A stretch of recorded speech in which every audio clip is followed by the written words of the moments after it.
অর্থাৎ স্বয়ং ভগবান কৃষ্ণ যত প্রকার বাঞ্ছা সমস্ত বাঞ্ছা পূর্ণ করেন। লীলার যত সহায় দরকার সমস্ত রাধারানীর মধ্যে আছে। কৃষ্ণময়ী কৃষ্ণময়ী কৃষ্ণ যার অন্তরে বাহিরে, যাহা যা নৃত্য পরে তাহা কৃষ্ণ স্ফুরে।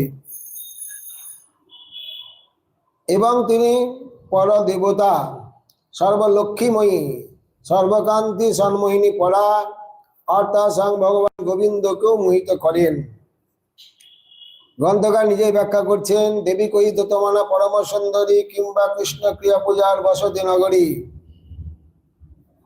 কৃষ্ণময়ী কৃষ্ণ যার অন্তরে বাহিরে, যাহা যা নেত্র পড়ে তাহা কৃষ্ণ স্ফুরে।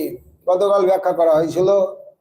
অতএব রাধারানীর ভিতরেও কৃষ্ণ, বাহিরেও কৃষ্ণ, এবং যেখানে যেখানে তিনি দর্শন করেন সর্বত্রই কৃষ্ণকেই দর্শন করেন। কিংবা প্রেম রসময় কৃষ্ণের স্বরূপ, তার শক্তি তার সহ হয় একরূপ। কৃষ্ণেরই লাহার্দিনী শক্তি এবং কৃষ্ণেরই স্বরূপ রাধারানী অভিন্ন, তার শক্তি তার সহ হয় একরূপ। রাধাকৃষ্ণ একাত্মা, দুই দেহধরী, অন্যান্য বিলাসে রস আস্বাদন করি। রাধাকৃষ্ণ ভিন্ন নয়, অভিন্ন।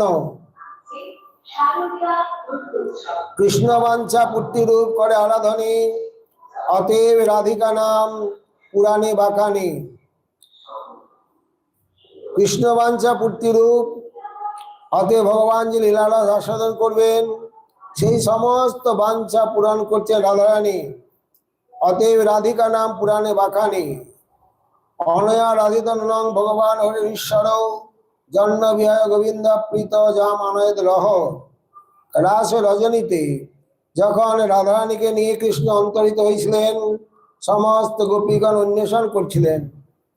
প্রথমে কেবল কৃষ্ণের চরণ চিহ্ন দর্শন করেছিলেন, পরে সঙ্গে কৃষ্ণের চরণ চিহ্নের সঙ্গে রাধারানীর চরণ চিহ্ন দর্শন করেছিলেন।